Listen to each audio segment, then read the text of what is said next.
acá pedimos por favor, primero que nada, conforme van incorporándose, mantener su micrófono y video apagado para hacer esta experiencia académica algo, bueno, quiero darles la bienvenida nuevamente a esta jornada de reflexión que en tiempos de pandemia procura visualizar la cultura que ha de venir para Iberoamérica en tiempos de post-COVID-19, justamente.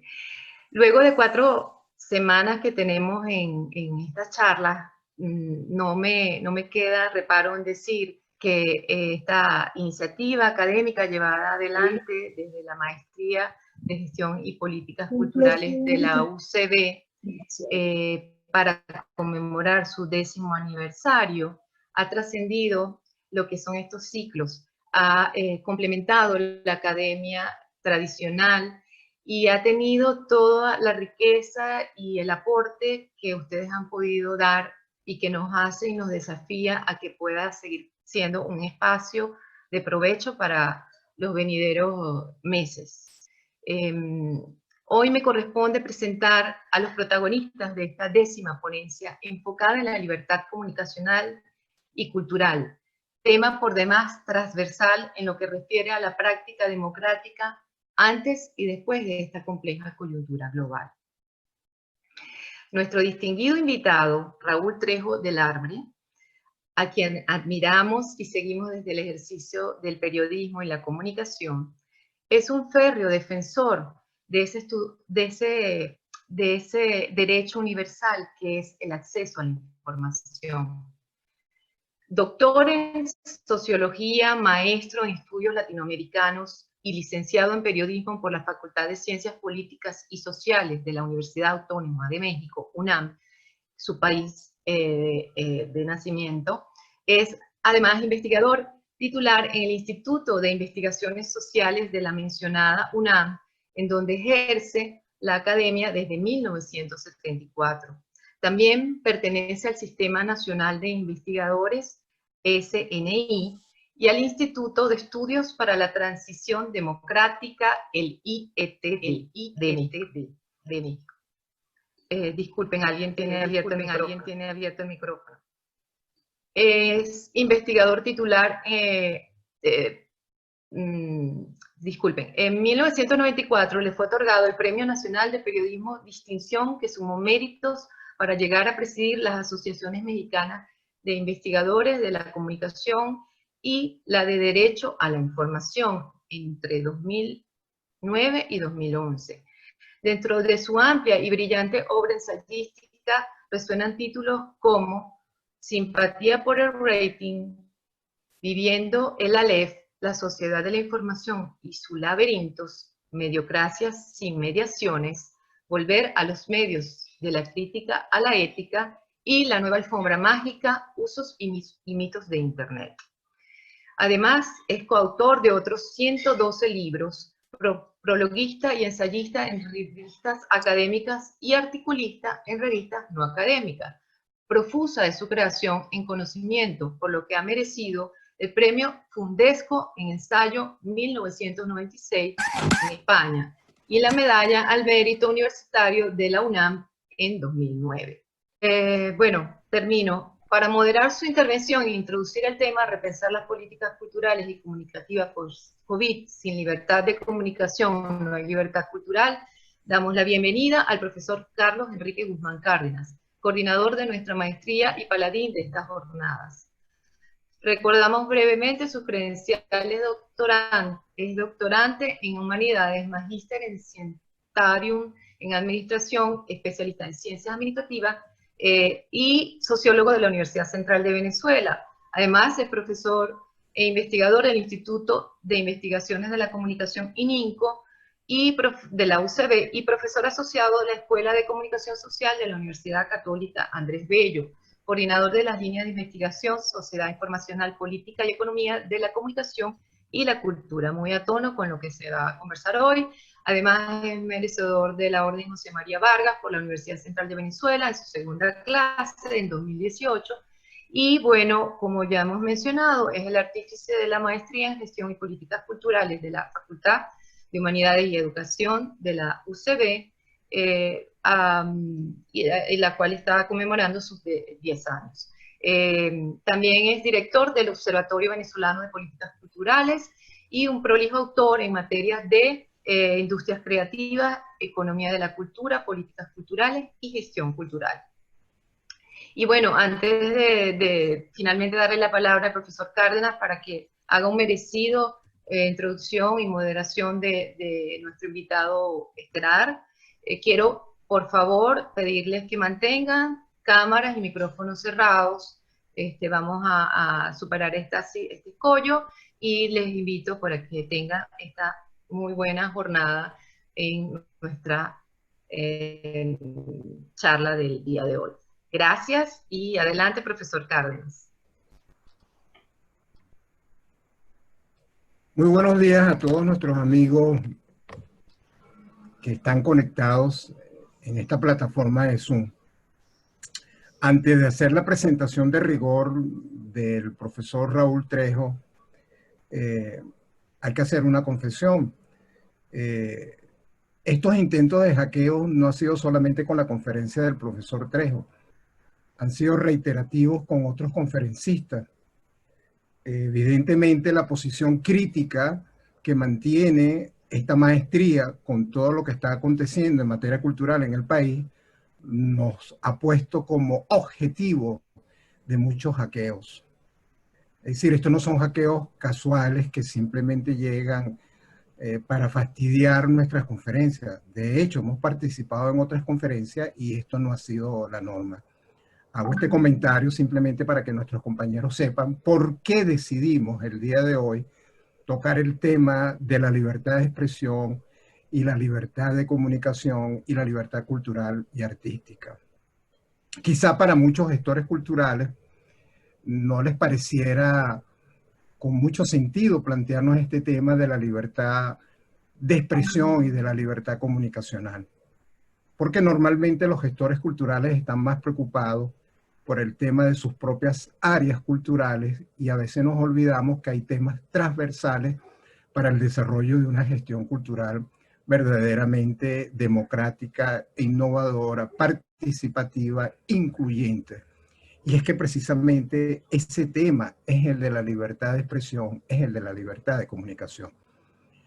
En el comité académico, cuando decidimos tocar este tema, evidentemente el primer nombre que surgió entre nosotros fue el del profesor Raúl Trejo. El profesor Raúl Trejo es un investigador reconocido en toda América Latina como un defensor de todo lo que es el tema de la comunicación política y el tema de la comunicación democrática. Hay un texto quizás emblemático para todos nosotros los que nos dedicamos a investigar estos temas, que es precisamente ese texto que publicó el profesor Trejo, Viviendo en el Alet. Él ahí exponía 20 razones por las cuales había que estudiar todo el tema de la sociedad de la información. Pero hay un apartado, me permito, el número 12, que precisamente se lo dedica al tema de la libertad. Y comienza con una frase que por lo demás ya de por sí nos obligaba a leer ese apartado, cuando dice hablar, opinar, ayudar, incluso engañar. Y nos preguntamos entonces desde el Comité Académico de la Maestría, ¿cómo nos planteamos estas políticas culturales en este contexto donde estamos viviendo por lo demás una sobreinformación sobre el tema del COVID, sobre el tema de la pandemia, las noticias falsas? Pero también hay otro problema, que es el ejercicio del periodismo, de aquellos que tienen que dar cuenta de lo que está sucediendo.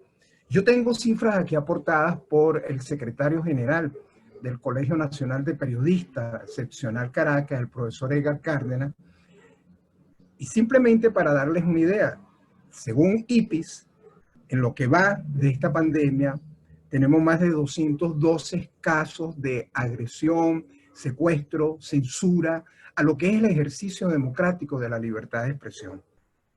Según Espacio Público, otra organización, habla de 556 agresiones. Y el Colegio Nacional de Periodistas, desde enero a junio, ha registrado más de 201 agresiones a periodistas por el hecho de informar. Y nos preguntamos entonces, y en materia cultural, ¿cómo vamos a ejercer una gestión cultural democrática, innovadora, cuando estamos enfrentando este tema de la libertad de comunicación, de la libertad de expresión, que como nuestro maestro Antonio Pasquali, fundador del ININCO, en reiteradas ocasiones nos señalaba que lo primero que teníamos que hacer como investigadores de los procesos culturales y comunicacionales era poner atención al tema de la libertad de comunicación. En ese sentido, nos complace enormemente contar con el maestro Raúl Trejo, reitero, un defensor súper comprobado de lo que es el tema de las libertades democráticas, culturales, no solamente para el caso de México, sino que sigue siendo una referencia en toda Iberoamérica. Bienvenido, maestro. Las cámaras son suyas. Muchísimas gracias, maestro Guzmán Cárdenas. Muchas gracias por su generosa presentación. Gracias a la maestra Claudia Furiati por sus palabras iniciales. Y muchas gracias a quienes han tenido esta iniciativa para que conversemos acerca de políticas culturales en Iberoamérica. Evidentemente hay circunstancias nacionales que son diferentes de un país a otro, pero hay tendencias, particularmente ahora, cuando con motivo de esta terrible pandemia que padecemos, estamos sujetos y con la posibilidad de emplear los recursos de carácter digital. Son recursos, como ya decía el profesor Guzmán Cárdenas, de carácter abierto, son recursos accesibles, con tantas vicisitudes y con tantas lecciones que todavía tenemos que aprender, que ocurren incidentes como este que presenciamos hace un momento, que es de lo más natural. Yo no sé si seguramente hay intentos por acallar la libertad de expresión que se ejerce en este foro convocado por el ININCO y la maestría, pero son asuntos que ocurren en plataformas de carácter abierto, que también tienen candados, que también se pueden controlar y que también estamos todos, yo me incluyo, aprendiendo a utilizar. Comparto la presentación que tengo para esta ocasión. El maestro Guzmán Cárdenas me ha pedido que converse con ustedes acerca de cómo repensar, de cómo entender y replantear las políticas culturales. El título está señalado entre signos de interrogación, porque hay muchísimos caminos y muchísimos asuntos por explorar todavía a partir de la premisa que ha señalado el mencionado maestro Guzmán Cárdenas. No podemos tener libertad cultural si no hay libertad para comunicarnos. Me da mucho gusto que esta charla se inscriba en la conmemoración del 10º aniversario, ojalá sean muchísimos más, de esta maestría en gestión y políticas culturales que tiene ya una presencia latinoamericana y que es reconocida por el enorme esfuerzo de los colegas docentes que la impulsan, por los resultados que haya tenido y por esta idea de amalgamar el estudio de la comunicación y la cultura, como lo señalan nuestros maestros de muchos años, comenzando por el inolvidable Antonio Pasquali. Estamos en una situación de pandemia. El mundo ha entrado en pausa, no del todo, no todos tenemos el privilegio de quedarnos en casa y de no ir a trabajar al sitio laboral habitual que tenemos. La epidemia nos afecta a todos, pero perjudica mucho más a las personas que menos tienen, a los enfermos, a los que ya están enfermos, a los que tienen problemas cardíacos, respiratorios, a la gente de más edad. La emergencia tiene en tensión a nuestras sociedades, en una tensión inédita, al menos en casi todo el siglo pasado y lo que llevamos del presente siglo. Estamos ante una crisis sanitaria y económica, eso ya lo sabemos, pero vale la pena a veces detenernos en unas cuantas cifras para aquilatar las dimensiones de esta terrible situación en la que estamos.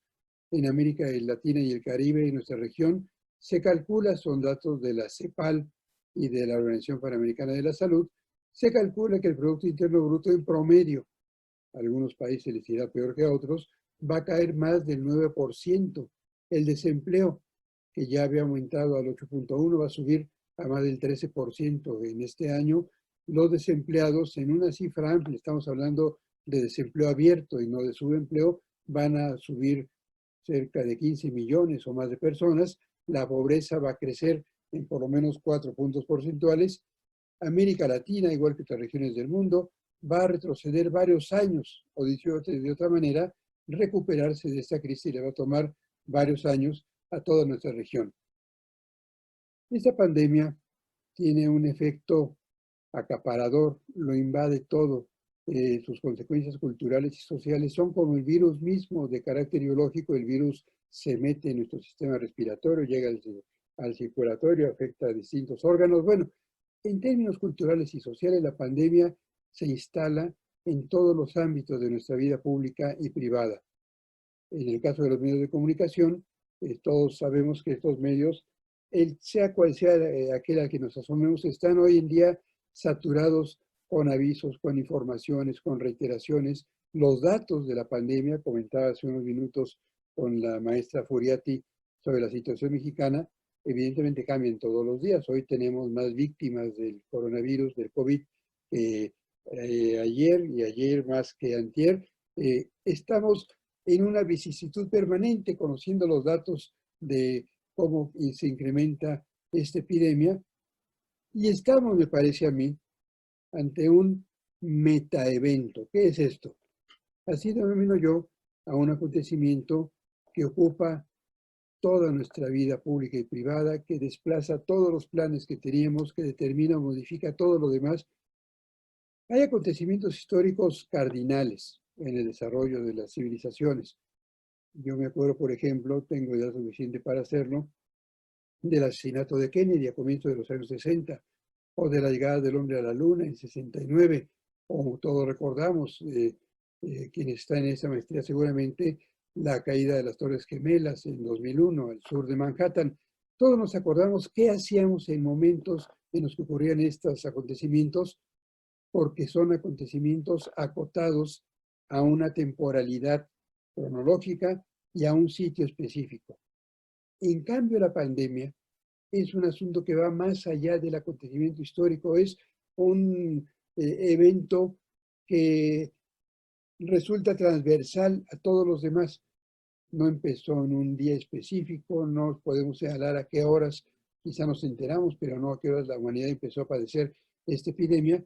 Estamos ante un metaevento que trasciende los días y los meses, espero que no los años, no lo sabemos hoy en día, pero que vamos a recordar el resto de nuestras vidas y que forma parte de la historia de la humanidad.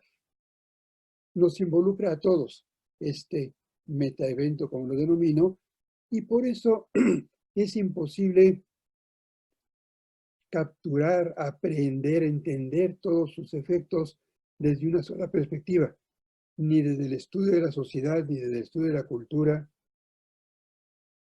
ni desde el estudio de la historia, ni desde la psicología, ni del derecho. Necesitamos una perspectiva multidisciplinaria que involucre a las ciencias de la salud, por ejemplo, y a la física y a las matemáticas para calcular el número de víctimas, para entender las dimensiones de este metaevento.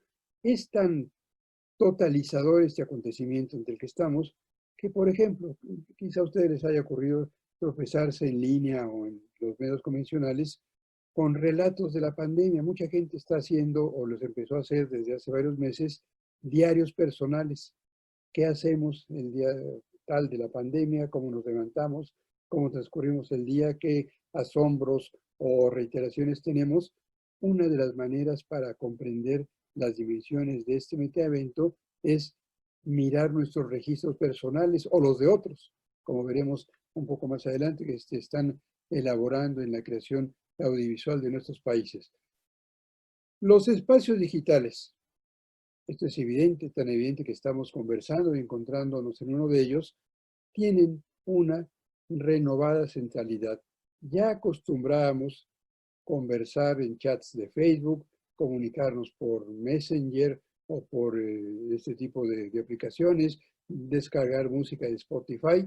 Ya estábamos involucrados con lo digital, pero hoy en día han estado mucho más porque, claro, necesitamos conexiones disponibles y necesitamos el hardware, los equipos de cómputo, pero cuando mal que bien los tenemos, los aprovechamos para salvar las distancias físicas, para evitar el contacto con otras personas, el contacto físico directo, y de esta manera nos hemos habituado en las semanas y meses recientes a convivir en esas plataformas en donde los medios de comunicación están aprovechando para producir sus contenidos, para enlazarse con sus públicos, de tal suerte que incluso los estudios de televisión, que son infraestructuras muy sofisticadas y costosas, llegan a ser, aunque sea temporalmente, prescindibles.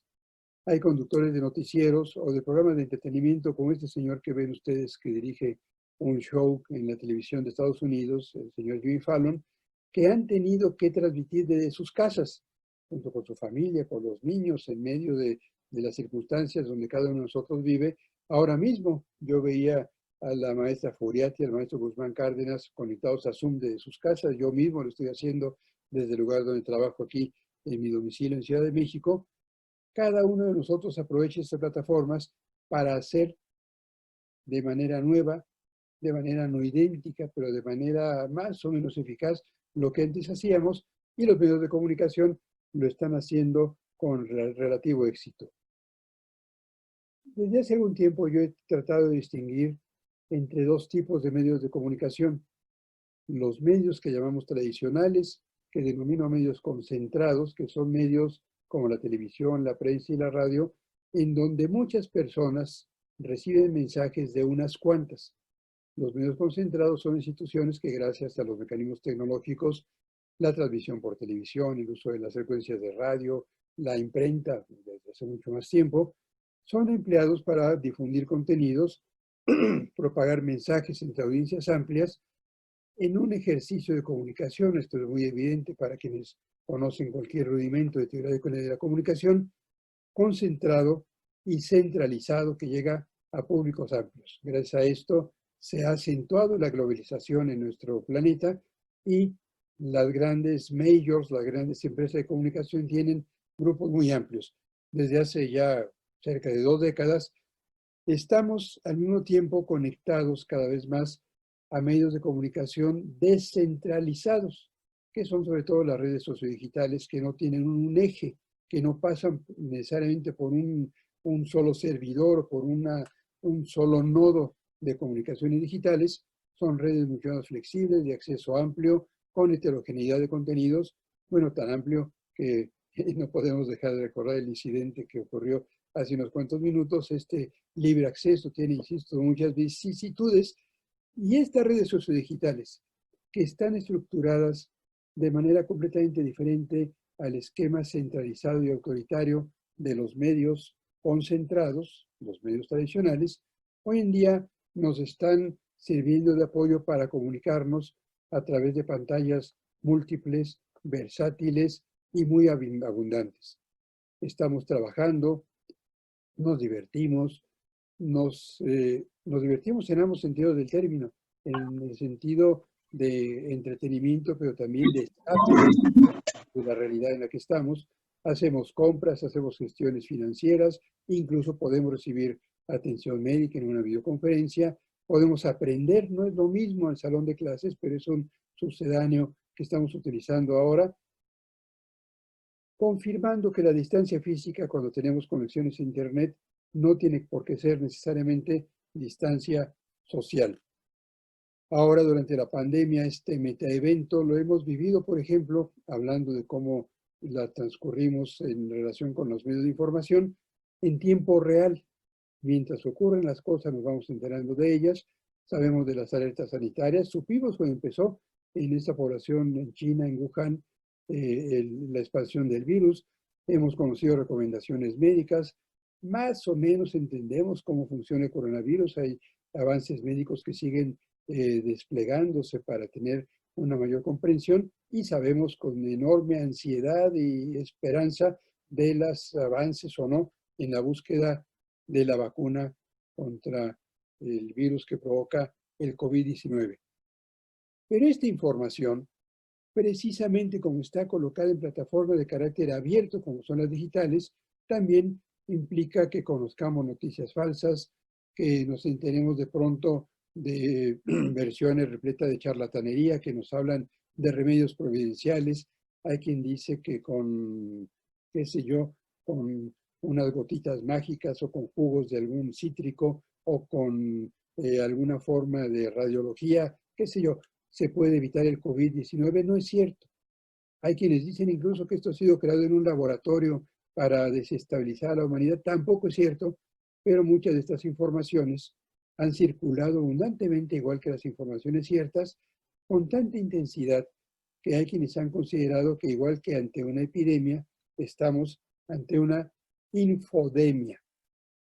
Desde hace pues medio año ya, en febrero del 2020, la Organización Mundial de la Salud, la OMS, nos explicó que este brote del virus, del COVID-19, y su respuesta han estado acompañados por una infodemia masiva, a la cual describen como una sobreabundancia de información que puede ser exacta, pero que puede no serlo, que entonces es tan abundante y tan confusa que nos dificulta a las personas ordinarias la comprensión e incluso la identificación de fuentes creíbles, justamente cuando más necesitamos esta información.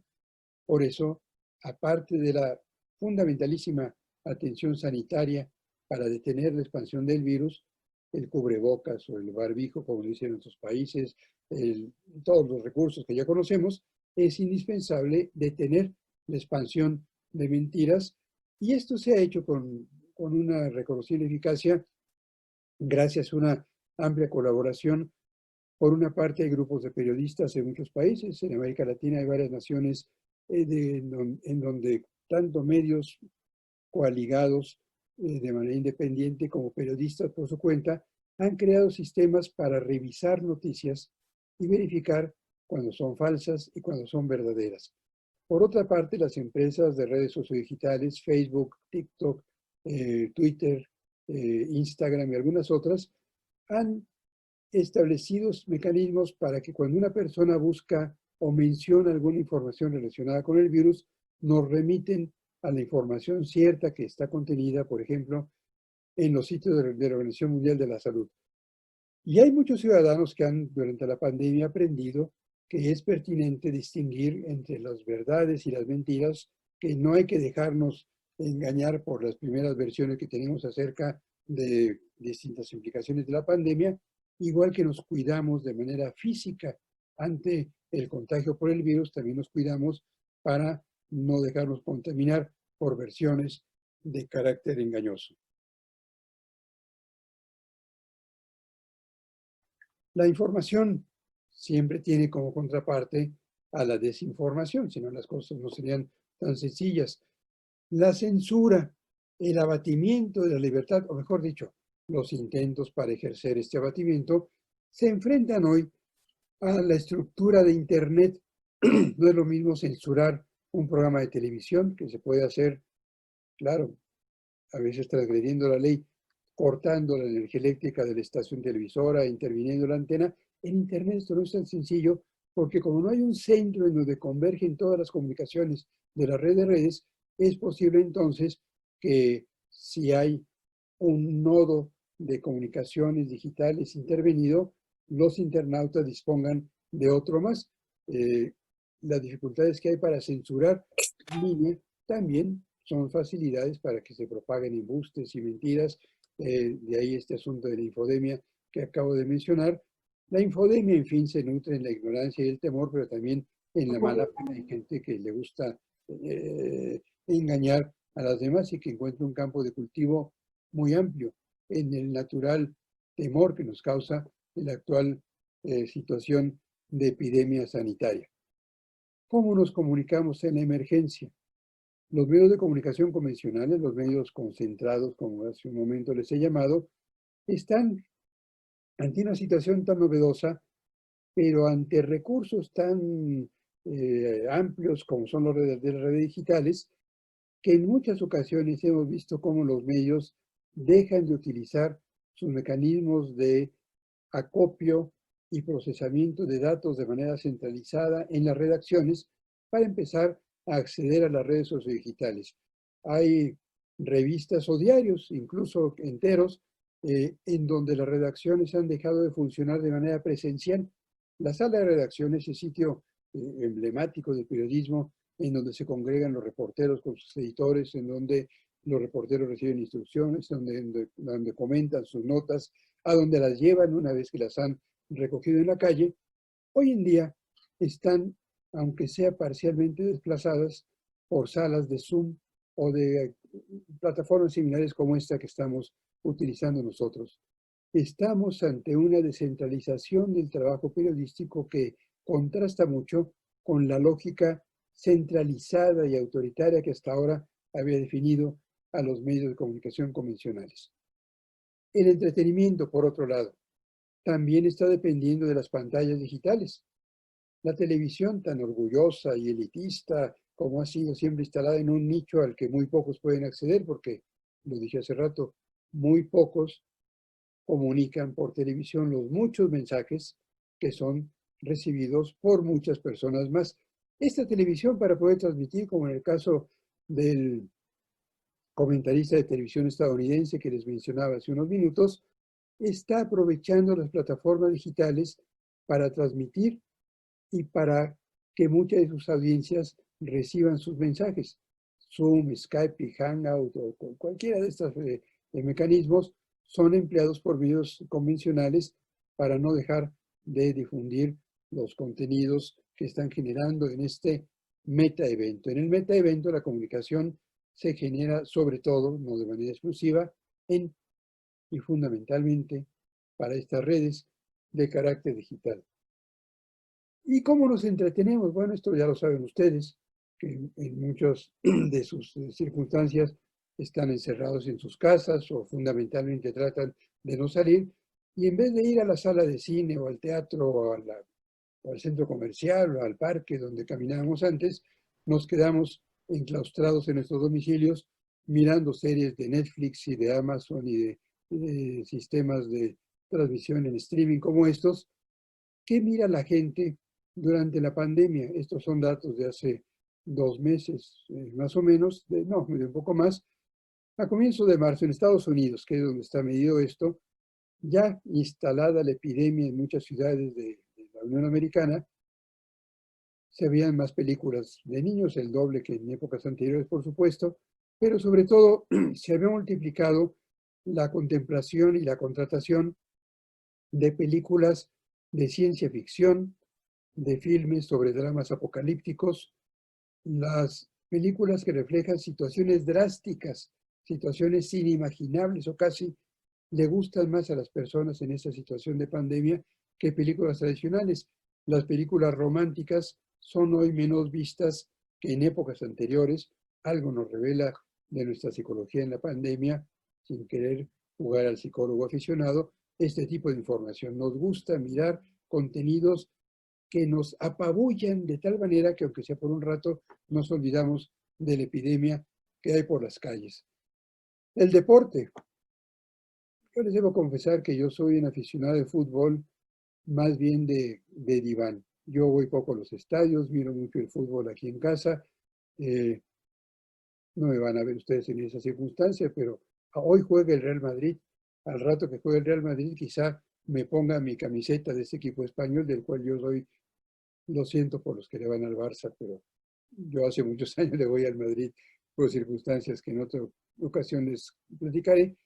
Hoy en día, que tienen que estar vacíos los estadios, son un mausoleo rodeado, repleto de silencios, delante de jugadores que se pasan la pelota y meten gol o no de manera muy desconcertados. Y hay maneras muy creativas, a veces quizá un poco patéticas, para simular a los espectadores, como por ejemplo en algún estadio de Alemania, simularon espectadores de cartón para que pareciera que había gente, o en el caso de México, la empresa Televisa, con una gran imaginación tecnológica. Yo cuestiono mucho los contenidos de Televisa, pero reconozco mucho el trabajo de sus técnicos. Logró que miles de aficionados se conectaran en pantallas de Zoom y las colocó una réplica de ellas como si estuvieran acomodadas en las gradas, en las butacas del estadio, e incluso logró sincronizar a sus aficionados conectados a través de Zoom mientras el partido de fútbol transcurría en la cancha normal, para que se movieran. En México está de moda, no sé, en otros países de América Latina, hacer la ola. Se van moviendo los brazos de los espectadores al mismo tiempo, de tal manera que se vaya viendo que en el estadio, cuando la gente iba a los estadios de manera presencial, cómo se van sincronizando. Esta ola se logró hacer en las pantallas de Zoom conectadas e instaladas en una simulación virtual, de esta manera durante un partido de fútbol. Son innovaciones que presenciamos durante la pandemia. Como ya sabemos también, la creación y la expresión culturales encuentran en Zoom y otras plataformas una suerte de nueva sala de conciertos. Supongo que saben quiénes son los personajes que están en la lámina, sobre todo si se trata, como son ustedes, de colegas involucrados en el conocimiento de los estudios culturales. Y espero que hayan visto en su momento en línea este concierto al que se asomaron, no era solo de ellos, los Rolling Stones. Los Rolling Stones siguen tocando, tienen como 140 años cada uno de ellos, quizá un poco menos, pero tocaron desde las salas de sus casas, desde el living de sus domicilios, de manera virtual, y sin embargo, el componente de la banda que toca la batería no tenía en casa su batería y simuló que lo hacía al mismo ritmo que tocaban los demás. Todo eso se puede hacer simulando en las nuevas aulas y recintos y auditorios digitales, simulando acciones que haríamos de manera presencial en otras circunstancias. La imagen y el audio no son los mejores, pero se gana en oportunidad y en verosimilitud y en autenticidad lo que se pierde en calidad de imagen y sonido. Ahora en el encierro hay un auge de la creación audiovisual.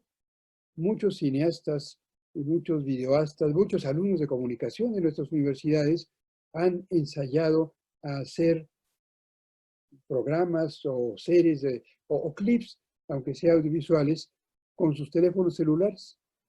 Estamos teniendo testimonios de esta crisis inesperada grabados por la gente que le está viviendo en sus domicilios o en las calles a las que empieza a salir, de manera muy novedosa, con mucha creatividad, con mucha imaginación. Estos van a ser los testimonios.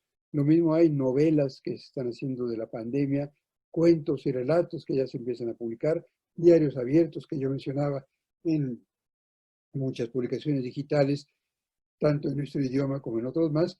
Y hay medios convencionales como la Radio Televisión Española que aprovecharon, que siguen aprovechando esta capacidad y esta disposición de muchas personas para grabar testimonios en sus casas en el encierro. Hay una serie de la RTVE que empezó, que se inició hace ya un par de meses o un poco más, que se llama Diarios de la Cuarentena, que está grabada por los actores y por los técnicos en sus domicilios. Está armada de manera profesional y ha sido transmitida por la televisión de España, está en línea, igual que muchos de estos programas. La educación no es lo mismo el aula virtual al aula real, pero la tecnología nos permite mantener el distanciamiento. Hay muchas dificultades prácticas para enseñar, sobre todo con los niños y jóvenes más pequeños. Es muy difícil mantener la atención en la pantalla durante más de un tiempo, por eso esta exposición no durará más de 40 minutos y me faltan 13 o 14, no se desesperen. Pero ante alumnos mucho más jóvenes es muy difícil que estén atentos a la pantalla, se distraen todo el tiempo. Hay muchas preguntas pedagógicas que todavía nos hacemos y que no están respondidas. Hoy en día, cuando frente a la epidemia, nuestros países están ensayando dos tipos de modelos. Algunos están apoyándose en espacios como este, en los nuevos medios de carácter digital, y están proveyendo de computadoras a quienes no las tienen, están lidiando con las dificultades de las conexiones y están dando cursos en línea. Otros países, es el caso de México a partir de un anuncio que se hizo hace unos cuantos días, están acudiendo a la vieja televisión para difundir a través de televisión cursos para los alumnos de primaria y secundaria. Como quiera que sea, aquí hay un problema porque el docente, el profesor de cada clase, el profesor de nuestro curso, pierde centralidad cuando empezamos a depender de la transmisión en línea o sobre todo de la transmisión en el caso de la televisión. En otro campo, en esta brevísima enumeración de cómo nos comportamos en las pantallas digitales frente a la pandemia, también estamos accediendo a una ampliación de recursos para relacionarnos con los demás. Es difícil, tiene cierto contenido de tristeza por la falta de contacto personal, pero como todos ustedes saben, podemos hacer fiestas de cumpleaños en Zoom o reunirnos con los amigos, cada quien delante de su pantalla y tomarnos una cerveza. Este es un vaso de agua, es muy temprano todavía para otro tipo de bebida. Hay quienes hacen fiestas virtuales y se comunican con sus amigos.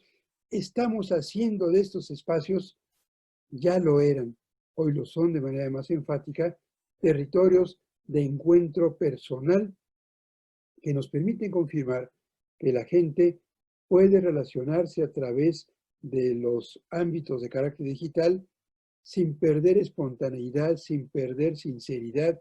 Se pierde el contacto físico, que es irreemplazable. No es sucedáneo digital, todavía al menos para eso, pero nos sirven como un recurso. Imaginemos qué sería de nosotros en esta epidemia sin Internet. No estaríamos conversando en esta ocasión y no tendríamos, por otra parte, fiestas virtuales como estas a las que me refiero. De esta manera, en línea, gracias a los recursos digitales que están constituyendo hoy la columna vertebral de la creación cultural y de su propagación, podemos ir más allá de lo que habíamos hecho hasta ahora, con pocas excepciones. En la comunicación en línea teníamos un trato persona a persona. Yo me podía comunicar por chat con algunos amigos, había salones de chat con más personas, pero por lo general este intercambio no era sincrónico. De manera simultánea, yo me comunicaba por WhatsApp, por ejemplo, con una sola persona, o un mensaje mío le llegaba a muchos más y tardaba yo en leer sus respuestas. Ahora hemos hecho de estos espacios de encuentro sitios para la conversación al mismo tiempo, para la conversación, insisto en el término, de carácter sincrónico, de tal suerte que a diferencia de los espacios digitales que antes nos enlazaban en singular, por ejemplo, hace mucho tiempo el correo electrónico, en Zoom y otras plataformas nos conectamos y lo vamos a seguir haciendo con o sin pandemia en plural. Esto y nuevos recursos permiten muchas formas de expresión. Muchos jóvenes, estoy seguro que algunos de quienes presencian esta presentación también lo hacen, se han vuelto aficionados a TikTok, que es una plataforma, ya se sabe porque hay muchas acusaciones en Estados Unidos en contra de ella, de origen chino. ¿Cuál es la singularidad de TikTok? Su amplia posibilidad y la moda que se ha extendido dentro de ella para hacer parodias, para hacer gesticulaciones, para burlarse de la realidad o para replicarle representaciones a veces muy creativas de carácter personal, muy sencillas, en pequeñísimos clips. Los usuarios, que suelen ser gente joven, yo creo que yo me vería muy mal haciendo una parodia de este tipo en TikTok, no se asusten, no lo voy a hacer, logran la atención de muchos más imitando a otros o proponiendo una forma original en el tema que sea para decir algo. No es casual que justo en esa pandemia las audiencias de TikTok se hayan multiplicado. La cultura. Vamos a cosas un poco más formales antes de comenzar a terminar. Hoy en día estamos ante una situación terriblemente crítica para la creación cultural. La gente no acude a las salas de teatro ni a las salas de cine por razones obvias. Las salas de concierto, si hay conciertos, es ante butacas vacías, y que son conciertos que se transmiten en línea. Las librerías han dejado de abrir. En México volvieron a abrir en Ciudad de México con reglas sanitarias muy estrictas, pero las editoriales dejaron de producir y vender durante cerca de medio año. Estamos ante una auténtica tragedia cultural. Las exposiciones se cancelaron, los museos dejaron de tener visitantes, la cultura se estancó durante la pandemia y algo se han apoyado los creadores culturales y las instituciones culturales en la difusión cultural, en iniciativas como las que hemos mencionado en los minutos recientes, pero no basta. ¿Cómo pueden los países recuperar y estimular y reanudar la creación cultural? Pues la única manera es con apoyo de los estados. Sin una acción de los estados nacionales que destinen recursos fiscales para apoyar a los creadores culturales, no va a haber salvación o no la habrá sin enormes dificultades en los siguientes años. Voy a mostrar unos ejemplos muy rápido porque son muchas cifras de cómo en algunos otros países, aquí la ilustración muestra un concierto de una orquesta ante un auditorio vacío, pero que se transmite el concierto por internet. ¿Cómo hacen otros países para enfrentar este estancamiento de la cultura? Pues tienen que acudir a recursos públicos para apoyar a los creadores y apoyar a las instituciones de carácter cultural. Sin Estado no hay cultura en nuestras sociedades. Y no estoy hablando de Estados de carácter socialista o de carácter no capitalista, para nada. En los países más capitalistas hoy en día se está reconociendo en todo el mundo que sin apoyos del Estado para la cultura, esto no va a funcionar. Porque, entre otras cosas, la capacidad de un Estado para representar y defender y proteger a su sociedad se prueba justamente en circunstancias como estas. En Alemania, todos estos datos que voy a ofrecer los tomé de una serie de columnas de un escritor mexicano que escribe con el seudónimo de Gil Gámez en el periódico Milenio de Ciudad de México, que hace un mes se ocupó de este tema, de reunir información de todo el mundo que yo he sintetizado, para decir, por ejemplo, que en Alemania muy recientemente se emprendió un programa de rescate que se llama Kultur, que está gastando 1.000 millones de euros para financiar proyectos culturales, para ofertas digitales, para compensar la pérdida de ingresos. Es dinero que le dan a los creadores que están dejando de trabajar para que puedan sobrevivir durante la pandemia. En Francia hay un proyecto de más de 5.000 millones de euros. Una parte son préstamos del Estado a artistas y actores, otra parte es para animar producción de libros, hay fondos para espectáculos en vivo, o incluso lo que hacen es contratar por anticipado funciones de teatro o funciones de cine que no se ofrecen en estas semanas, sino que se ofrecerán una vez reanudada la asistencia a salas de teatro y cine después de la pandemia. Hay dinero para festivales que dejaron de ofrecerse, para creadores, sobre todo jóvenes, hay muchos recursos, dinero para libros, dinero para estimular creaciones de carácter digital. Justamente en estos días de pandemia hay muchos recursos, estamos hablando de Francia. En Singapur, en otra región del mundo, hay un paquete de resiliencia de arte y cultura para proteger obras de arte y aliviar, dicen ellos, a los profesionales de la cultura. En el Reino Unido hay apoyo específico. Estoy hablando de dinero más allá del dinero que se destina a la salud y a atender el desempleo y a las industrias básicas. Estoy hablando de dinero etiquetado para cultura, dinero para prestar dinero prestar recursos a los creadores, para instituciones de cultura, para préstamos de emergencia, para becas para gentes que viven del sector cultural. En Estados Unidos hay varios paquetes de emergencia, uno que aprobó el Senado en Washington con un presupuesto adicional para el Fondo Nacional de las Artes. Por otro lado, el Fondo Nacional de las Humanidades ha creado una bolsa especial con dinero para la radiodifusión pública, para bibliotecas y museos, para artes escénicas, para el Instituto Smithsoniano, que es la institución cultural más grande de aquel país. En Canadá hay 327 millones de dólares para programas de arte y cultura, para el deporte, que es parte de este tipo de actividades, para iniciativas ciudadanas de carácter digital, para medios de comunicación, para audiovisuales. En España, a pesar de lo fuerte que les ha pegado la pandemia, hay 780 millones de euros para apoyar los libros, para apoyar danza, teatro, circo y música y exhibiciones de cine, para danza y artes escénicas, para este tipo de actividades.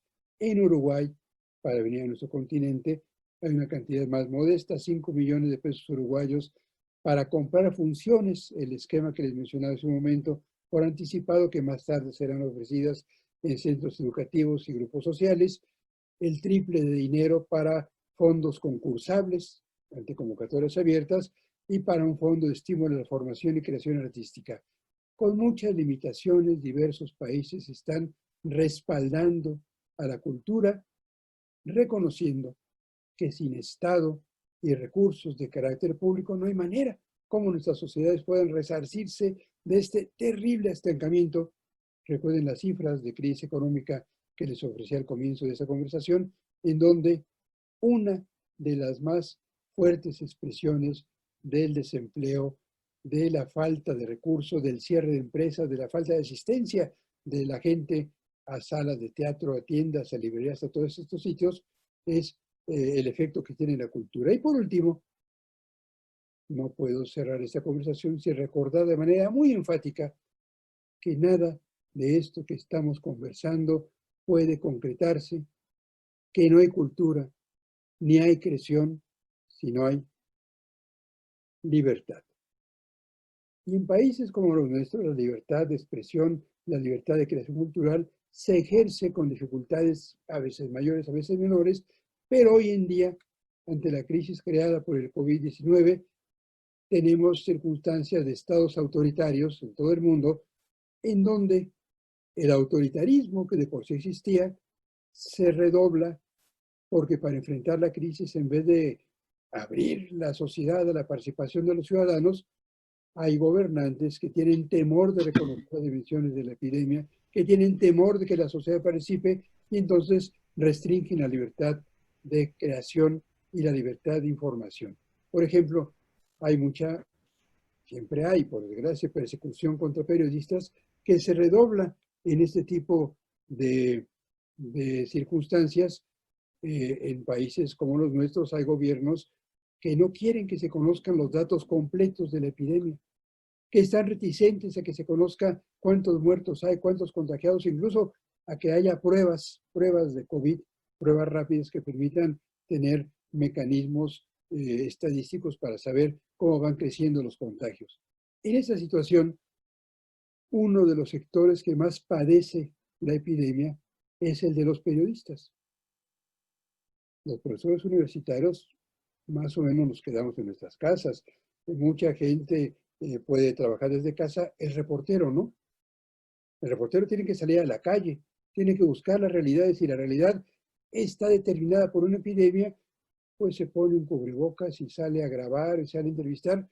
A pesar de las prevenciones que han tomado, hay docenas de periodistas que ya han muerto en América Latina, que se añaden, por los dos motivos, a los periodistas perseguidos, como ocurre en Venezuela, con el dato de más de 200 que han sufrido distintas formas de persecución, según nos decía el maestro Guzmán Cárdenas en Venezuela, según nos decía antes de esta charla. En México, hasta julio pasado, teníamos por lo menos 26 periodistas muertos de COVID. Muertos porque se contagiaron, muchos de ellos se contagiaron en ejercicio de su trabajo profesional. En Ecuador, hasta mayo, que es la última cifra que encontré, habían fallecido 12. En Perú, hasta hace 5 semanas, habían fallecido 37. En América Latina, 70 en total, solo hasta mayo. Hay un gran problema, igual que con estadísticas de muchos temas. No tenemos un recuento completo de informadores víctimas del COVID y en parte muchos de ellos han fallecido o han enfermado y siguen sin recuperarse porque sus medios de información no los dotan de las protecciones más elementales, guantes, caretas, mascarillas, gel antibacterial. Esta desprotección que siempre es constante en los informadores se acentúa en esta época. Termino diciendo que estamos ante un escenario desafiante, con opciones para la creación cultural, pero que requiere de libertad y de recursos financieros. Como quiera que sea, podemos reconocer que nuestra esfera pública se enriquece con los espacios digitales. Hay museos en línea, hay lectura digital, hay transmisiones en audiovisual, de audiovisuales como de las empresas que ya conocemos, en streaming. Hay mayor capacidad de interacción de las personas en plataformas digitales y al mismo tiempo hay, a pesar de todas las restricciones, ejercicios de libertad mucho más enfáticos, porque si algo aprenden los ciudadanos en las plataformas digitales es a manifestarse con libertad. Y la libertad es, para usar este símil que nos es tan cercano, la mejor vacuna contra el autoritarismo. Por eso es muy importante en perseverar para defender, para preservar, para estimular la creación y la difusión culturales y la más amplia libertad de expresión en nuestras sociedades. Bueno, estas son mis coordenadas en línea y un sitio web que tengo con algunos documentos, mi correo electrónico, mi cuenta de Twitter, mi cuenta de Facebook, y allí, igual que aquí también en línea, estoy a sus órdenes. Les agradezco mucho su atención. Excelente, profesor Trejo, excelente. Definitivamente, para nuestros amigos que están conectados, vamos a editar la conferencia de nuestro querido profesor Trejo y por supuesto la colocaremos en línea. Creo que es una reflexión muy personal. Creo que el doctor Trejo ha hecho una síntesis muy clara, muy precisa de los retos que se están dando en este momento a propósito de esto que llamamos el COVID-19 o la pandemia. Profe, hay un concepto que usted de entrada maneja y a partir de ahí creo que es la pregunta inmediata que viene. Metaevento.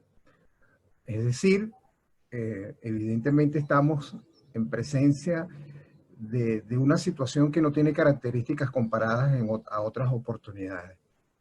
Y lo inmediato que viene es entonces, frente a ese contexto que usted denomina metaevento, ¿cuál sería entonces esa política, ya sea comunicacional y cultural? Es decir, estoy pensando que el reto que le va a tocar a los gestores culturales, a los que definen políticas culturales, a los que definen políticas comunicacionales, es tratar de articularse a esa gran dimensión que es lo que usted llama metaevento. Es decir, pareciera entonces que estas políticas, estas acciones que vamos a tener que acometer en corto plazo, van a tener que tener una dimensión más allá de lo que normalmente nosotros definíamos como política.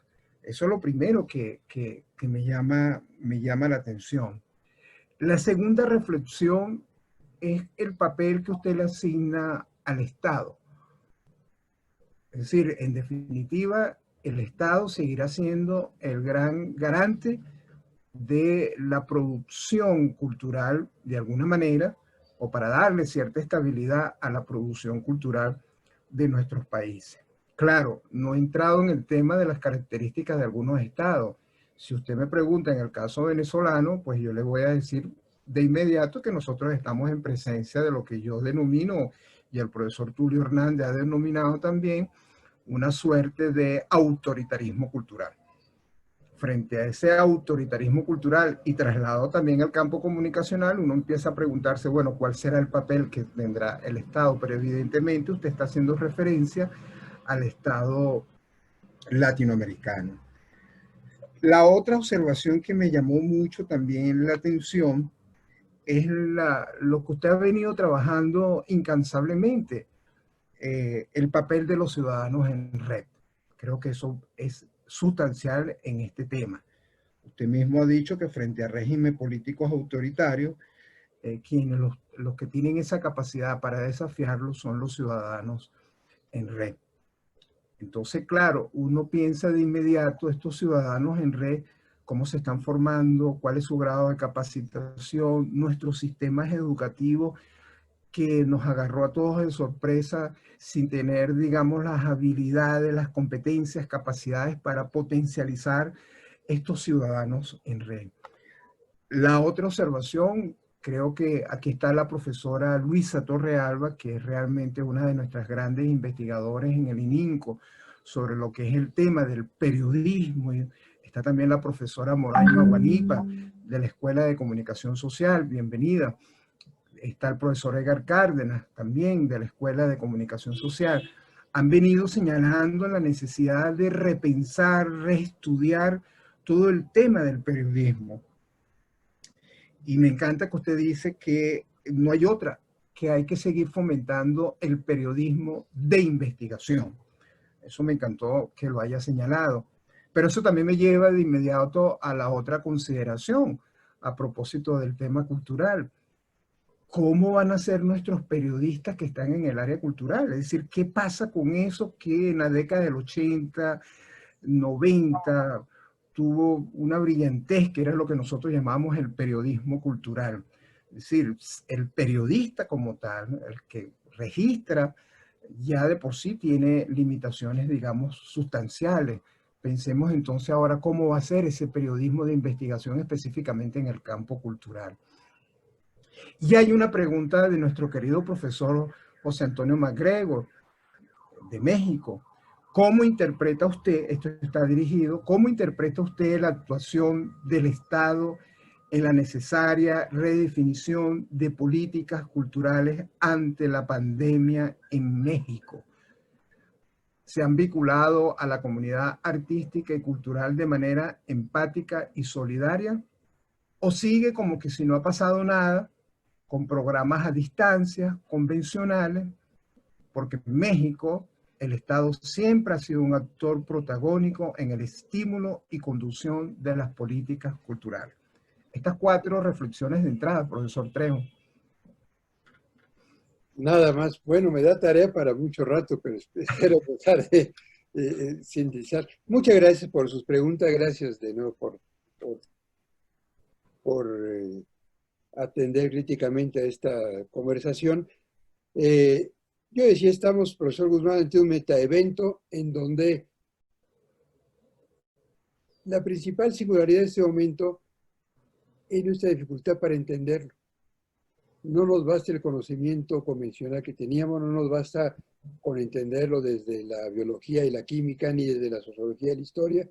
Tenemos que reunir muchas perspectivas para entenderlo, y solo después de mucho tiempo, con muchas, es como un rompecabezas del cual las piezas, algunas están aquí, otras están en Venezuela, otras están en Singapur, qué sé yo.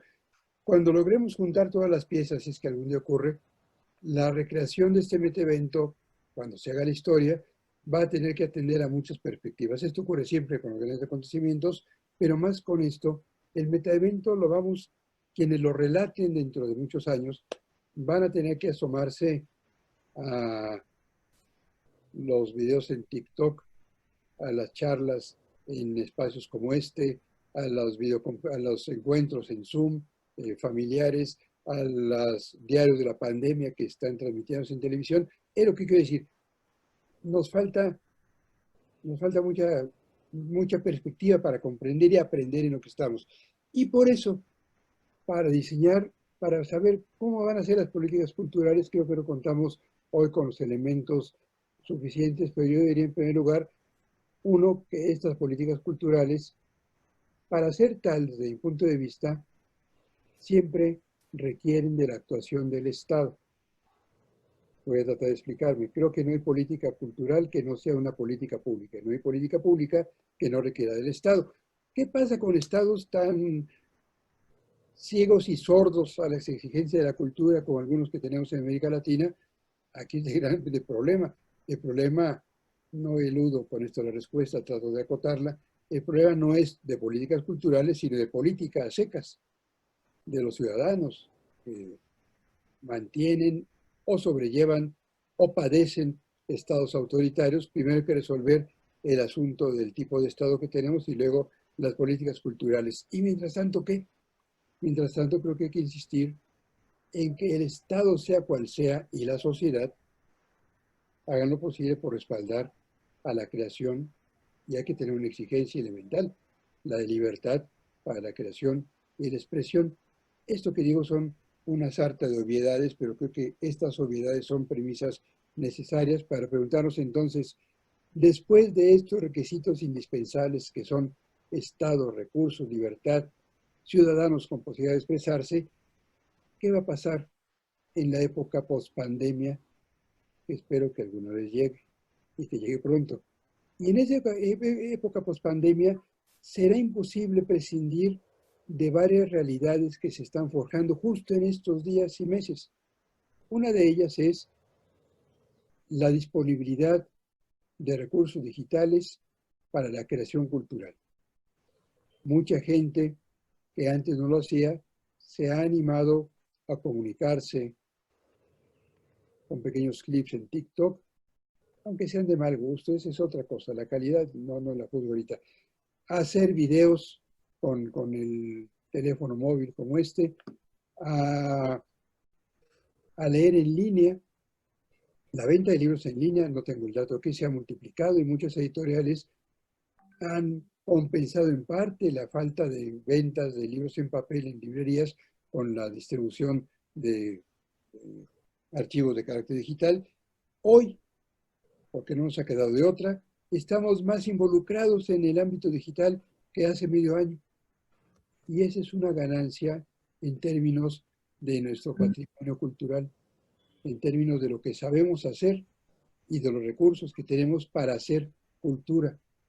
Yo he mirado alguna vez durante estas semanas, por ejemplo, ejercicios de danza de bailarines que improvisan o crean rutinas en sus casas. Algo tienen que hacer. Y lo hacen delante de una cámara y lo comparten con los demás. Los conciertos en línea, a los que, bueno, yo mostré los Rolling Stones, pero muchos cantantes con su guitarra están ensayando interpretaciones. Esto es algo nuevo.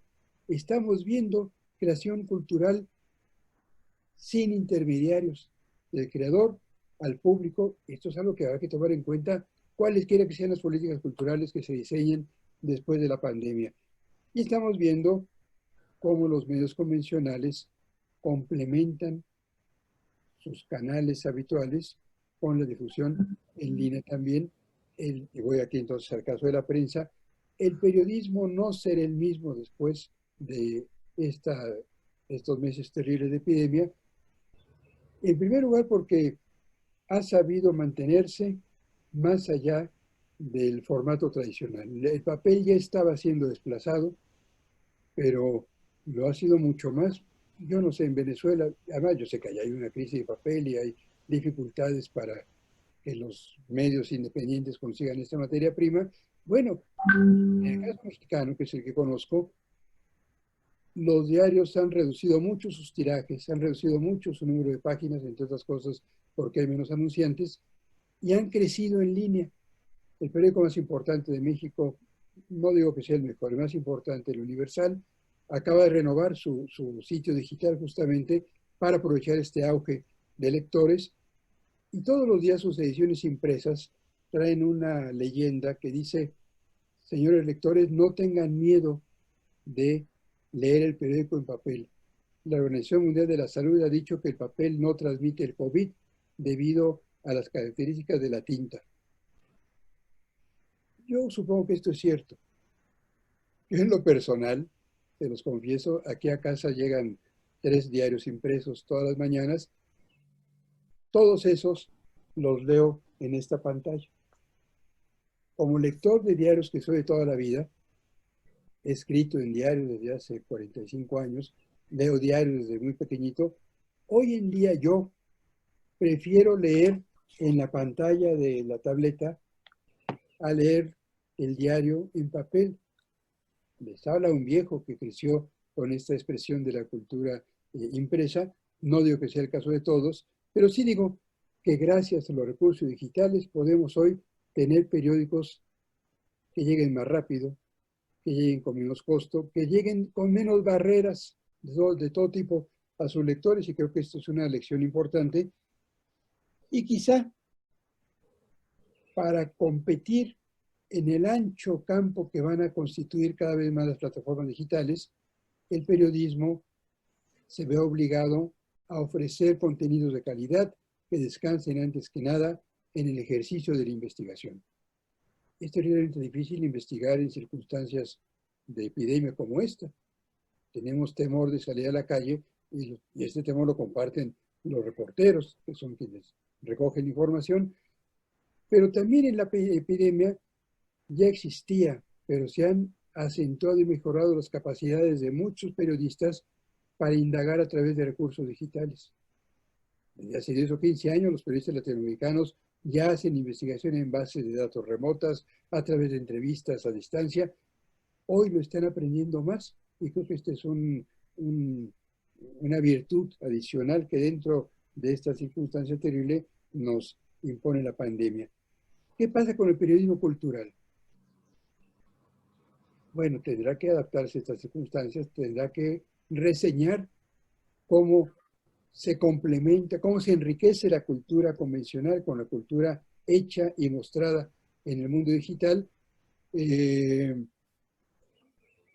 pero quizá también tenga que volver, igual que el periodismo, con eso termino, más allá de cualquier especialidad, a sus orígenes. A ver, ¿qué es el periodismo?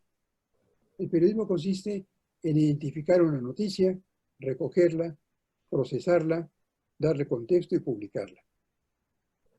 Muchas veces en nuestros países se ha confundido el periodismo simplemente con la recolección de la información y su transmisión de inmediato sin más contexto. Y es cuando se pierde el afán para investigar.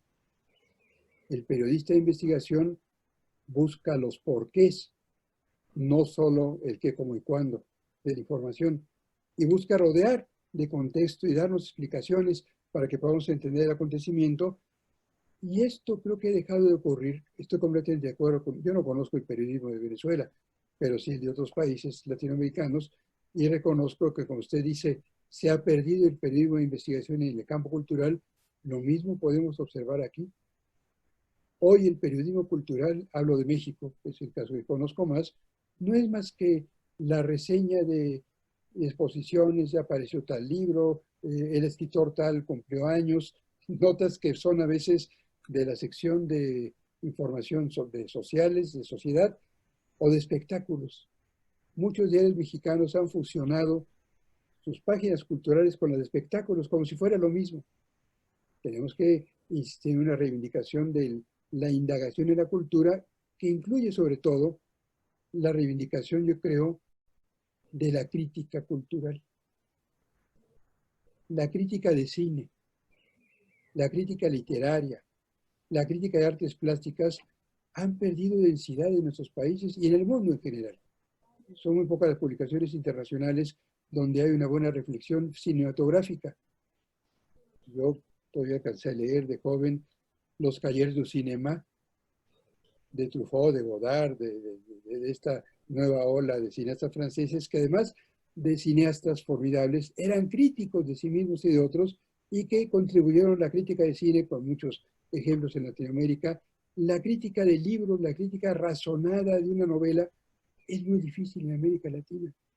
Yo encuentro críticas en publicaciones europeas y sobre todo en Estados Unidos, y aún ahí se está perdiendo el ánimo crítico para, desde la literatura, analizar la creación literaria. Bueno, creo que hay mucho que hacer en este campo. Profe Trejo, haciendo conexión con lo último que usted acaba de señalar, le pregunto, esa capacidad crítica también tendrá mucho que ver, por lo menos en nuestros países, y aquí lo señala la profesora Rocío Azuaje, el tema de la censura. A nosotros nos ha afectado en muchas sociedades latinoamericanas este tema de la autocensura, incluso llegando a lo que señala la profesora Rosana Regillo, el miedo como construcción social. Es decir, en el caso, por ejemplo, venezolano, y quizás muchos amigos latinoamericanos no lo saben, nosotros tenemos una ley que es una espada de Damocles, que es la ley contra el odio. Y entonces, hacer cualquier reflexión, ya sea en el campo cultural y propiamente comunicacional, es a riesgo de perder incluso nuestra libertad. Es decir, a lo que voy es que también esa crítica quizás ha perdido esa capacidad frente a la presencia de algunos estados que llevan una política sostenida de hostigamiento a los medios, a los periodistas, a los comunicólogos, a todo el que esté metido de alguna manera dentro de esta postura. No sé qué piensa usted al respecto. Es decir, Estoy tratando de visualizar por qué esa baja densidad. Y lo otro que me viene inmediatamente, y lo están planteando aquí las preguntas que me están pasando por WhatsApp, que es el tema de las redes. Usted ha sido en América Latina, insisto, uno de los que más ha trabajado todo este tema de la cultura digital, sociedad de la información, el digitalismo que viene. Yo creo que todos estamos conscientes de que enfrentamos ya en definitiva, es un hecho pues, el tema de la cultura digital. Pero también pareciera ser que nuestras políticas públicas no están acordes a esta demanda que nos están pidiendo globalmente. Amén de los datos que son totalmente asfixiantes. En algunos países el estado de pobreza llega al 60%. Entonces uno se pregunta, bueno, ¿cómo desarrollar una política cultural que sea incluyente en términos digitales frente a sociedades que tienen, donde su primera necesidad es comer? Entonces también me estoy pensando este tema, ¿no?, que tienen los gestores culturales, cómo articular propuestas innovadoras en ese contexto, porque hasta ahora ciertamente estamos hablando de la producción, pero también queda el tema del consumidor. Es decir, ¿cuál es ese consumidor al cual nos vamos a enfrentar a partir de esta pospandemia? Unas reflexiones que hago con usted. Es un consumidor, en plural, digamos, empobrecido, saturado de información falsa, confundido con la información que prolifera en las redes y en los medios, y que yo creo que también reconoce, o hay que reconocerlo así, que su mejor manera para reivindicarse se encuentra, entre otras cosas, en el consumo cultural. Estoy de acuerdo, la comida es lo principal, ahí no hay dilema alguno, pero en muchos de nuestros países se puede reconocer que no tendría que haber contradicción entre comestibles y conexiones, como yo lo dije en algún momento. Es muy importante para el desarrollo que entre los mínimos de bienestar, la alimentación, el vestido, la salud, la infraestructura urbana, en fin, se incluya la cultura. No hay reivindicación del ser humano que sea posible si esto no incluye la posibilidad de que la gente tenga acceso a la literatura, a la danza, a la creación cinematográfica, de la calidad que sea, más bien a la creación que ellos elijan, a la televisión, en fin. Y esto ha sido comprobado en todo el mundo. Yo mencionaba, fue alevoso de mi parte hablar de miles de millones de euros ante las circunstancias de nuestros países, incluye aquí la situación de México, pero me parece que es importante destacar cómo los países más desarrollados reconocen el papel de la cultura y gastan en cultura no solo porque tienen dinero, y lo tienen, sino buscan cómo invertir. Un problema, no sé en Venezuela, en el caso mexicano, es que el Estado, pudiendo acudir a líneas de crédito, en todo el mundo los estados están pidiendo prestado. En el mundo hay dinero, hay dinero. Esta no es una crisis como la del 29, donde no había recursos en los bancos. Hoy hay recursos en los bancos. ¿Qué están haciendo los gobiernos en Estados Unidos, en Alemania, en Francia, en España? Están pidiendo prestado. Los países más capitalistas y neoliberales han entendido que el Estado tiene que endeudarse. ¿Para qué? Para comprar respiradores, para comprar mascarillas, para comprar medicamentos, pero también, entre otras cosas, para apoyar a la cultura. Por eso me parece que es importante ver al ejemplo de los que tienen más recursos y que, sin embargo, piden prestado, porque eso es lo que tendrían que hacer países como los nuestros. No hablo de la situación concreta de Venezuela, pero sí estoy pensando sobre todo en la de México. Y siempre se va a mantener, yo creo, desde el diseño académico y profesional de políticas culturales, esa contradicción entre las prioridades auténticamente urgentes y las que parecen postergables, entre los comestibles y, por otro lado, las conexiones digitales y la cultura. Yo insisto en que una labor nuestra debe ser insistir, perseverar para afianzar la prioridad de la cultura, después de satisfacer los otros requerimientos, por supuesto. ¿Cómo innovar en estas circunstancias? No lo sé, no tengo una receta, pero sí sé que cualquier innovación tendrá que tomar en cuenta las potencialidades de lo digital. Yo prefiero estar en una sala de conciertos aquí en mi universidad, cerca de donde vivo, en la sala Nezahualcóyotl, que es una sala de conciertos fabulosa, donde la sede de la Filarmónica de la UNAM. Pero si no voy a poder ir en mucho tiempo, pues sí quisiera que hubiera conciertos ahí que se transmitieran por el canal de televisión de mi universidad y por los sitios web para que pueda llegar a muchos otros lugares. Yo, yo ya no sé de veras si a estas alturas de mi vida prefiero, voy a decir una herejía que espero que me disculpe, ir a la librería, a la tienda de libros presencial o encargar libros por Amazon o por alguno de esos sistemas. Pero no le cuente a nadie que voy poco a los libros, porque de todos modos, cuando viajo a cualquier país, lo primero que hago es buscar una librería y enterarme de qué novedades, de qué cosas hay, pero me he habituado mucho a leer libros que en papel que compro en línea, pero sobre todo a leer en estos aparatos. Insisto, se lo dice alguien que creció con los libros y lo único que tengo aquí donde estoy son libros, pero no desdeño las capacidades del libro digital que me llega más pronto, que me cuesta menos de la mitad de precio y que puedo compartir de un dispositivo a otro. Tiene ventajas y yo sé que el libro físico es muy entrañable. Aquí hay un camino, es lo que quiero decir. Aquí hay un camino para la creación, la reflexión en el texto, igual que muchos caminos para la danza, las artes plásticas, la creación audiovisual, etcétera, etcétera. El asunto de las leyes de odio, no conozco la ley venezolana, me parece terrible. Allá hay un tipo de gobierno que yo califico como autoritario y populista y conservador. Lo estoy diciendo yo. A mí que no me digan que el de Venezuela o el de México son gobiernos de izquierda. No lo son. Son gobiernos profundamente conservadores que están hipotecando, restringiendo la libertad de sus sociedades para fortalecer perfiles de carácter autoritario. No digo que el presidente sea como el de Venezuela. Hay diferencias, pero no nos va mal en este sentido, y con esto trato de responder al colega, creo que mexicano, el profesor MacGregor, que preguntaba hace un rato sobre las políticas culturales en México. Bueno, creo que él ya sabe la respuesta, si es que él está en México, creo que sí, pero yo diría, para comentarlo de manera abierta, simplemente, en México el Estado tiene una larguísima tradición de apoyo a la cultura.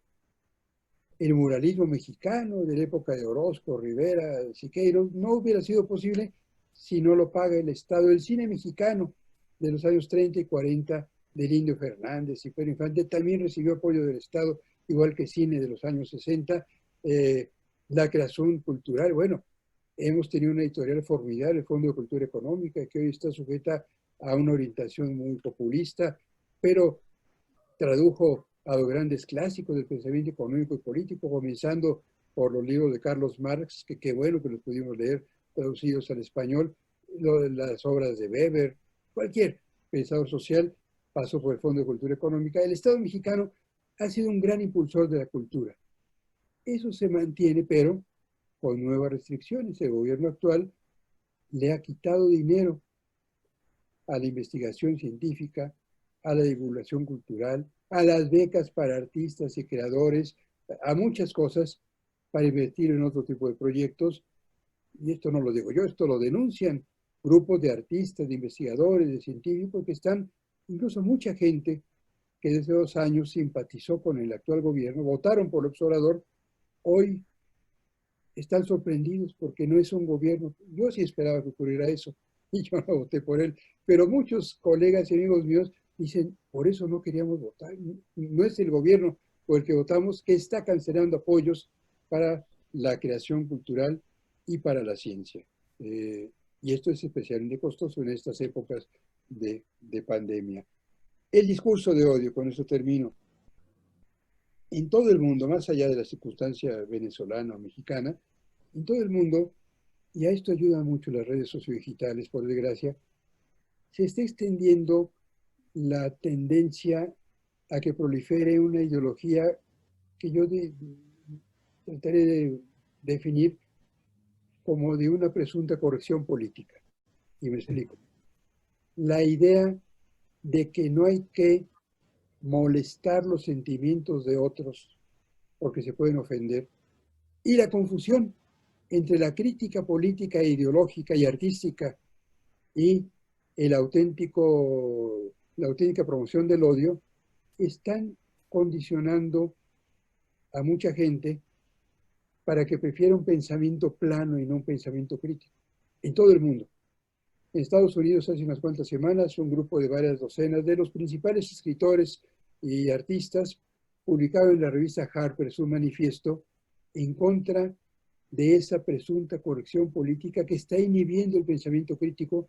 Ellos lo sufren con motivo de la reivindicación de los negros. Es fundamental atajar toda discriminación, por supuesto, en eso estamos hace muchos años, pero mucha gente en Estados Unidos y en otros países, con el pretexto de defender a las minorías, no tolera ningún pensamiento que parezca criticar a esas minorías. Hay novelas de la narrativa clásica estadounidense que están siendo censuradas porque hablan de los negros que eran esclavizados. Hay películas como Lo que el viento se llevó, que están retiradas de los catálogos de las distribuidoras cinematográficas porque muestran el esclavitud de los negros. Esto es una forma de censura, y con ese pretexto, con esa expansión de la supuesta corrección política, se está incurriendo en actitudes a veces incluso de persecución en contra de escritores y cineastas y periodistas. No es idéntica nuestra situación a esta que menciono, pero creo que es parte de una tendencia que vale la pena reconocer, atacar y desde luego criticar. Querido profe, ya para concluir, y gloria a Dios que no hemos tenido ninguna interrupción. Es que los hackers están muy entretenidos con lo que ya para concluir, claro, usted señalaba algunos ejemplos que yo pudiera trasladar perfectamente al caso venezolano. Aquí nuestra amiga Priscila nos habla de lo que ha pasado con los museos en Venezuela. Es decir, cómo se convirtieron en plataformas reproductoras ideológicas, perdiendo el sentido de lo que era una propuesta de curaduría propiamente museológica. Podemos hablar de lo que pasó en el caso venezolano con una de las editoriales que seguramente usted sabe mejor que uno, como fue el caso de Monte Ávila Editores, que era una de las mejores editoriales que trató incluso de competir con el Fondo de Cultura Económica, o lo que pasó con la Biblioteca de Ayacucho, que también, o recientemente, no voy a dar el nombre porque no recuerdo en este momento, uno de los escritores que renunció a su participación en el Premio Internacional Rómulo Gallego.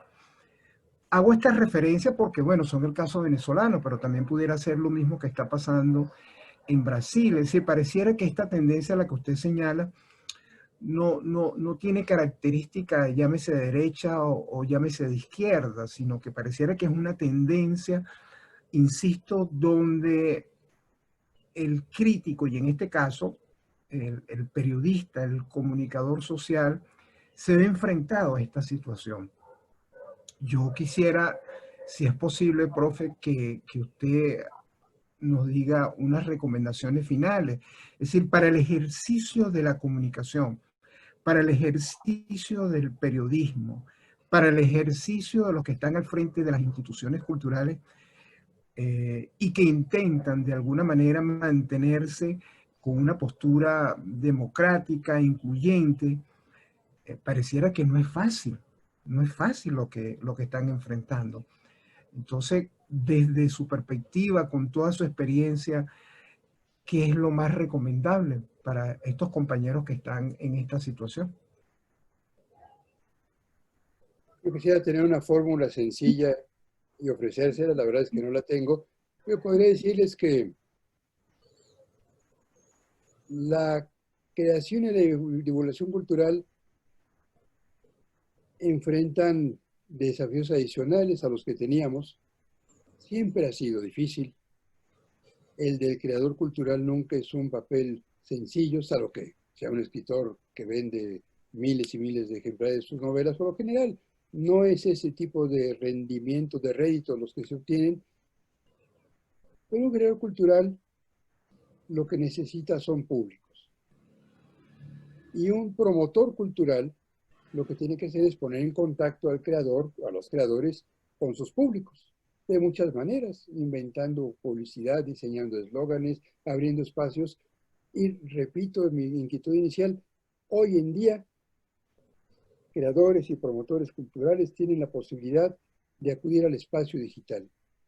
Tiene enormes limitaciones, pero ofrece posibilidades de libertad y de flexibilidad de formatos que no existen en otros ámbitos, e incluso los espacios digitales pueden ser vehículos para promover los espacios de carácter presencial de muchas maneras. No me refiero a casos particulares aquí.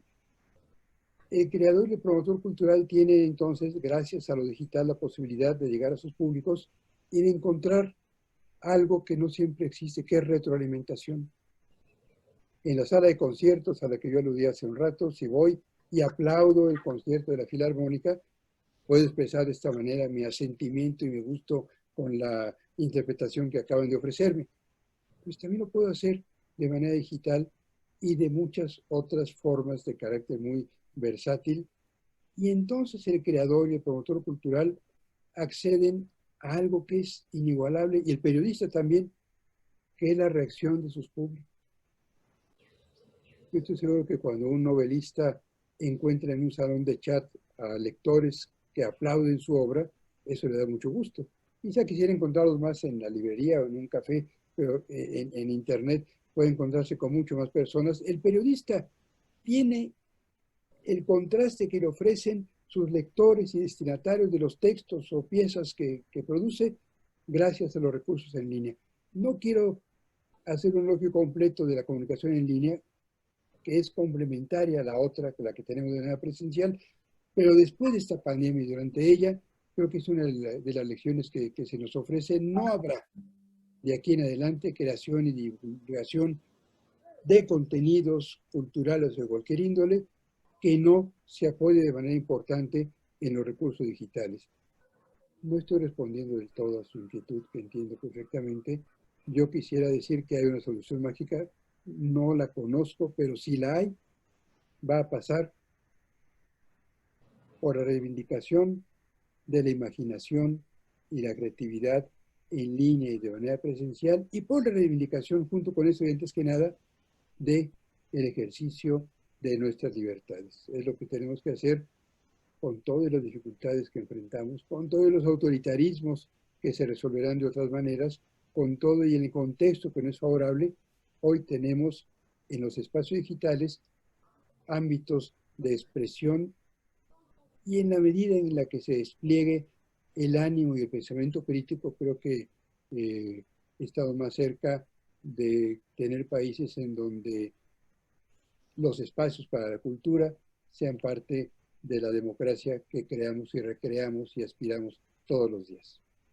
Muchísimas gracias, profesor Trejo. En nombre de la Maestría de Gestión y Políticas Culturales de la Universidad Central de Venezuela, que el próximo año arriba a sus 300 años, 3 siglos tiene nuestra universidad. En nombre del Instituto de Investigaciones de la Comunicación, inmensas gracias por su participación. Y como decía el profesor Antonio Pascual, y nuestro fundador, usted definitivamente es una referencia en los estudios, y bueno, seguiremos pendientes de todas las publicaciones que usted reiterativamente en sus columnas semanales en los periódicos hace a propósito del tema de la política, de la comunicación y de la cultura. Muchísimas gracias, ¿verdad? Claudia. Ha sido un honor conversar con ustedes. Muchas gracias. Claudia. Gracias, profesor Trejo. Encantado de verdad de toda esta cátedra que nos ha dictado.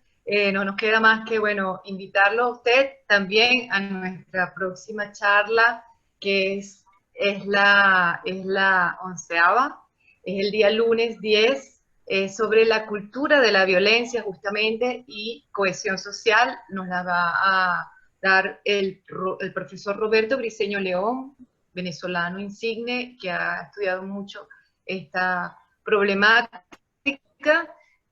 también vinculada a la manifestación cultural, y podemos decir de él que es un sociólogo, doctor en ciencias y profesor titular de la Universidad Central de Venezuela, nuestra casa de estudio, director del Centro de Investigaciones Laboratorio de Ciencias Sociales, LACSO, y director del Observatorio Venezolano de la Violencia, autor de numerosos textos sobre estos temas.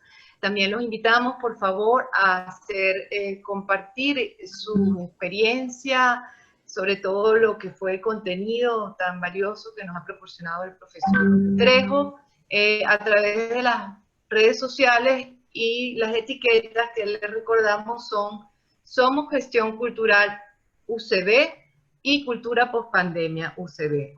Finalmente, muchísimas gracias por su paciencia, su acompañamiento, y les recordamos, este video editado estará para ustedes disponible en nuestro canal YouTube de la Maestría de Gestión y Políticas Culturales UCB. Muchas gracias, buenos días y hasta pronto. Me salgo.